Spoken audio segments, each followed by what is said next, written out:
Yeah. So if Nigeria can follow that track, we are confident that in a short while, this partial ban can be lifted. Thank you so much. Going to your last point around progress made by some of the countries who were earlier put on a sort of ban from the US or restriction, travel restriction from the USA.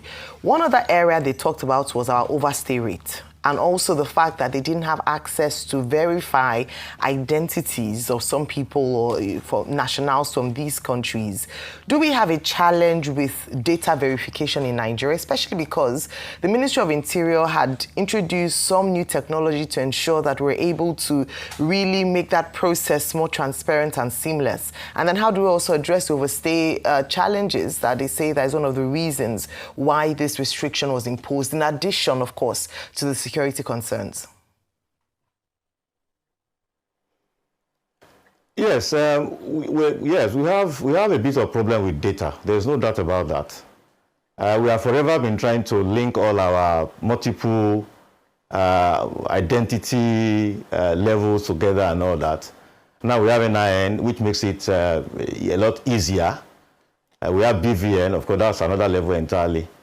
We do have, but I don't think it is that bad. Usually, if the United States is not sure of one's records, they deny a whole lot. I'm not sure they give more than 10 out of 100. So anybody they are not sure of, the background and all that, they usually deny.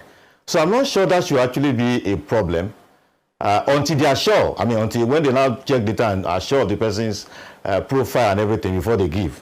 So yes, we have a bit of a problem with that. We can strengthen that. We can work with the US and then be more open about that. For those who overstay is a problem. The government has little control over that. We can only talk to ourselves to be more responsible.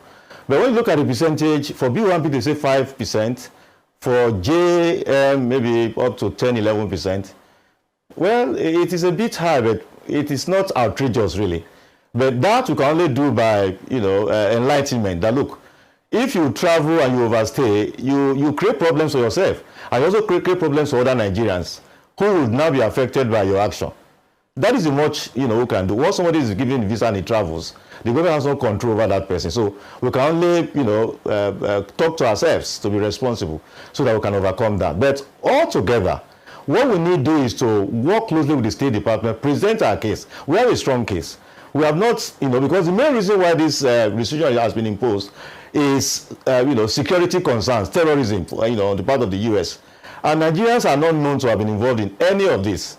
The large number of Nigerians we have there are not known to have been involved in any of this. So that gives us a very strong case. It's true, yes, verification and all that. Anybody that the US is not sure of course, the person will be denied.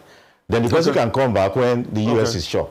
I'm sure if we are methodical about it, we should be able to get the US to leave this thing as quickly as possible. Okay, and I'm really even happy because you mentioned the case of Mutalab. The Mutalab case you talked about, his father had even reached out to the US authorities before that incident happened, and they were already working. And in fact, it gave the US authority a lot of leverage to be able to track the movement of Mutalab and averted the danger, that happened then. But I remember when they first gave us the limited duration of visa to 3 months, the Minister of Interior engaged with them. These were the same reasons they cited. They cited overstay and the likes. And the minister had started to engage with them. So what do you probably think happened along the line? Because this overstay conversation, it's not today that we have started engagement with them. I have it on good authority that the minister has started to engage with them when they first reduced the visa, visa time to about 3 months.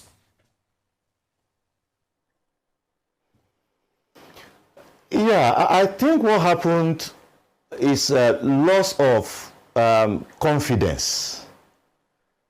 Those the finding missions that have been coming to Nigeria in the aftermath of the declaration of Nigeria as a country of particular concern on the 31st of October, a whole lot has been seen by these people, and so much is said. In fact, that lawmaker Moore, he has been, if you check his profile, his online profile, he's been talking and talking and talking. He's been revealing a whole lot. So there is this, I think there is this loss of confidence in Nigeria's capacity to, tackle this problem headlong, this problem of terrorism, insurgency, whatever they call it.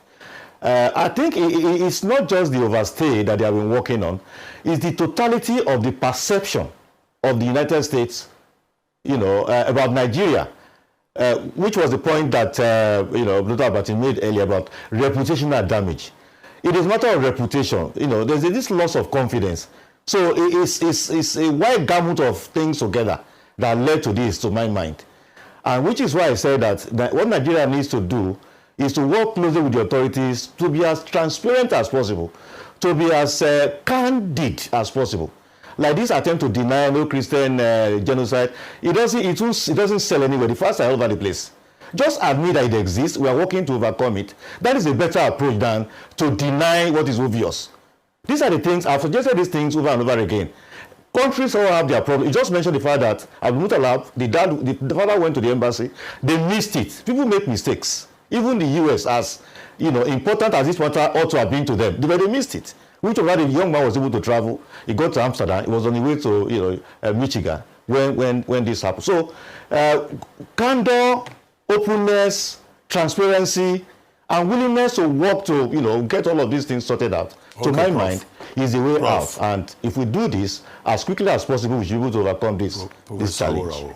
Just one quick question. You have outlined what the Nigerian government can do, but you left out something that is also an option. Reciprocity, which is a hallmark in international diplomacy. Are you saying that will not be a good option for us? If they say they won't give us visa, why don't we say, okay, we too will restrict visas of US citizens to Nigeria? You don't advise that we can consider that option? Not at all. It will be the biggest mistake ever. When an elephant is fighting with a rabbit or a mouse, as the case may be, the mouse has to accept, or the rabbit has to accept certain things and just lick his wounds. Who is the mouse? Who is the elephant? What do you mean, Professor Awo? What do you mean? I was going to say, I put it to you, Prof. What do you mean? As a patriotic Nigerian, I cannot sit here and we'll call rabbit and maybe we should clarify. With due respect, take that back, Prof. Take it back. Are we the elephant? Now, Are they the rabbit? let me tell you see, the international relations is conducted on the basis of power. When you look at the indices of power to measure the US and Nigeria is practically powerless. So who is mouse, who is elephant is clear from that. Let me just give you, for context, let me just tell you this. The total GDP of Africa last year was about $2.5 trillion. California alone in the US is close to $3 trillion. So California's GDP is bigger than that of not Nigeria, the whole of Africa.